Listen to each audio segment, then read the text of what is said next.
गरीब माँ का बेटा चुन दिया ये हमारी कमी थी? कोई हमने चाय वाला चुन दिया ये हमारी कमी थी? ये देश के किसानों की कमी नहीं थी, एक्चुअली इसके चेहरे पर नकाब गलत पड़ा था। ये हम तो सोच रहे थे कि गरीब माँ का बेटा है, लेकिन ये सही में बड़े उद्योगपतियों का बड़ा दलाल निकला।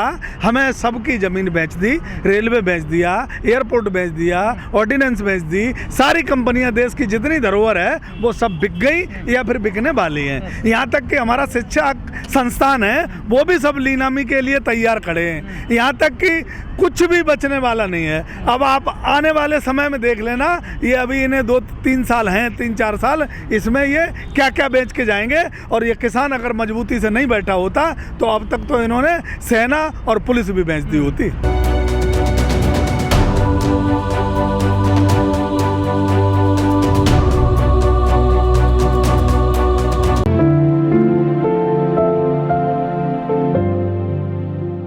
ये सरकार जो है ना, सरकार का टिकैत साहब ने पहले ही बोला कि सरकार ये कंपनियों की सरकार है। ये सरकार जनता की सरकार नहीं, न जनता के लिए काम करती है। कंपनियों ने पैसा दे के इस सरकार को खरीद लिया, अब ये सरकार कंपनियों के लिए काम कर रही है। और जितना ड्राफ्ट किसानों का बन के आया है वो सब कंपनियों से बन के आया है। मोदी जी को सिर्फ ये बता दिया गया कि आप इन कानूनों को अच्छा बताओ, तो मोदी जी अच्छा बताने में लगे हैं। मोदी जी गलती से ये कह गए थे कि किसान हमसे एक कॉल की दूरी पे हैं। दूसरे दिन मोदी जी ने दूसरी बात करी, बोले ये कानून अच्छे हैं, कानून बढ़िया हैं, एमएसपी है, एमएसपी रहेगी, एमएसपी कहीं जाने वाली नहीं। तो ये दिमाग से निकाल दो कि ये सरकार किसी पार्टी की है, ये सरकार कंपनियों की है, अडानी अंबानी की है, उद्योगपतियों की है। इनको वोट क्यों दिया था? इनको वोट इसीलिए दिया था ना, ये दूसरों पे आरोप लगाते थे, इतना घोटाला हो गया, इतना वो लेके भाग गया, इतना कड़माड़ी ले लिया, इतना ये राहुल गांधी ने खा लिया, इतना सोनिया गांधी जी ने खा लिया, यही तो कहते थे। लेकिन हमने कहा चलो ये गरीब माँ का बेटा है, एक गरीबी से उठ के आया है, किसानों का भला करने वाला है, तो इसे चुन दिया। लेकिन ये तो उनसे बड़ा वाला निकला। तो ये लेकिन सर जो विपक्ष में पार्टी होती है वो तो ऐसे आरोप लगाती है ना। तो विपक्ष में आप क्या नेता कहीं से सड़क से तो लाए नहीं जाएंगे, इन्हीं में से तो चुना जाएगा। आपको लग रहा है चारों पांचों बॉर्डरों पे किसान बैठा है, ये विपक्ष नहीं है? ये क्या मानते हो आप?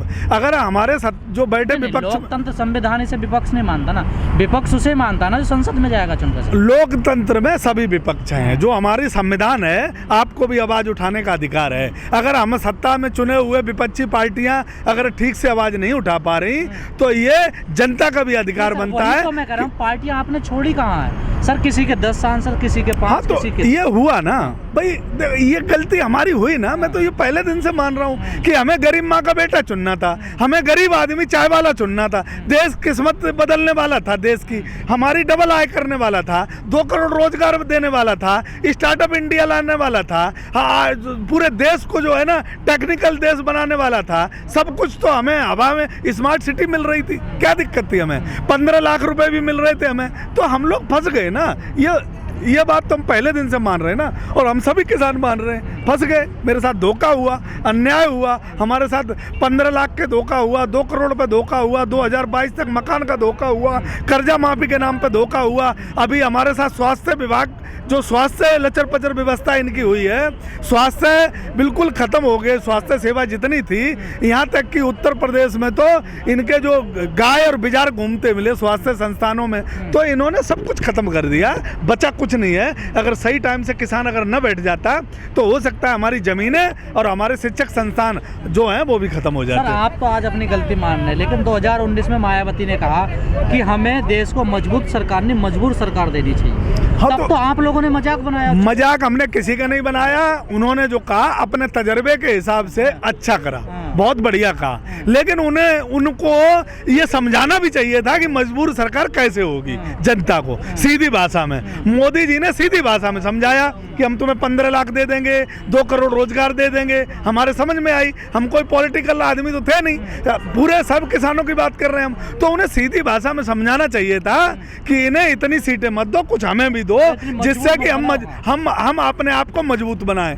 वो क्या कहती हैं, कब कहती हैं, क्यों कहती हैं, ये जनता के समझ में कम आता है, इसलिए जनता समझ नहीं पाती है। मोदी जी ने शायद ऐसा समझाया, हमें लालच दिया और लालच में पूरी देश की जनता फंस गई। उत्तर प्रदेश में 65 सांसद दे दिए, वो हम उत्तर प्रदेश वासियों से मिस्टेक हुई, गलती हुई, ये हम सब देश जानता है और अच्छी तरीके से, क्योंकि उत्तर प्रदेश की सबसे बड़ी जिम्मेदारी बनती थी। उत्तर प्रदेश देश का सबसे बड़ा राज्य है, सबसे बड़ी सीटें हैं और यहाँ सबसे मजबूती से किसान अगर पहले खड़ा होता और ये हमें जानकारी होती कि हमारी ज़मीनें और हमारे घर, मकान, शिक्षक संस्थान, स्वास्थ्य संस्थान, रेलवे, देश की एक एक चीज़ बिक जाएगी, तो शायद इतनी सीटें इनकी नहीं आती। जनता मान रही है, जनता कहीं भी आप वो उत्तर प्रदेश में चले जाओ, अब जनता जो है ना, अब तराजू में तौल रही है कि पहले की सरकार क्या थी, आज की सरकार क्या है, कांग्रेस कैसी थी, बीजेपी कैसी है, बहन जी ने क्या किया था, अखिलेश जी ने क्या किया था, उससे पहले जो लोग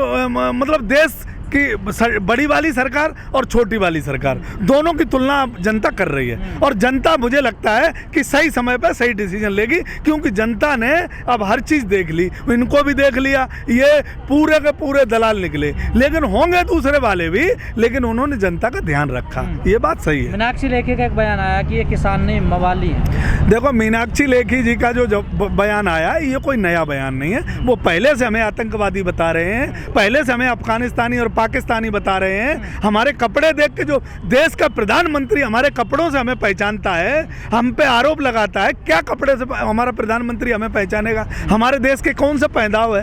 तो जब मीनाक्षी लेखी उन्हीं में से तो है भाई, प्रधानमंत्री की भाषा जब ऐसी हो सकती है, पार्लियामेंट में खड़े होके और प्रधानमंत्री झूठ बोल सकता है, बनारस में जाके प्रधानमंत्री उत्तर प्रदेश को बहुत बड़ा कारनामा किया है योगी जी ने, उत्तर प्रदेश के स्मार्ट प्रदेश के बोर्ड लगे हैं, उत्तम प्रदेश के बोर्ड लगे हैं, उत्तर प्रदेश विकास प्रदेश के बोर्ड लगे हैं और वो भी दिल्ली में लगे हैं। पता नहीं लगता कि दिल्ली उत्तर प्रदेश में शामिल हो गई है या उत्तर प्रदेश, दिल्ली का नाम उत्तर प्रदेश रख दिया है। इनका कोई भरोसा नहीं, ये कब क्या कर बैठे हैं। जनता के लिए काम नहीं करेंगे, देश के लिए नहीं करेंगे, बाकी उल्टे सीधे काम सारे करेंगे ये।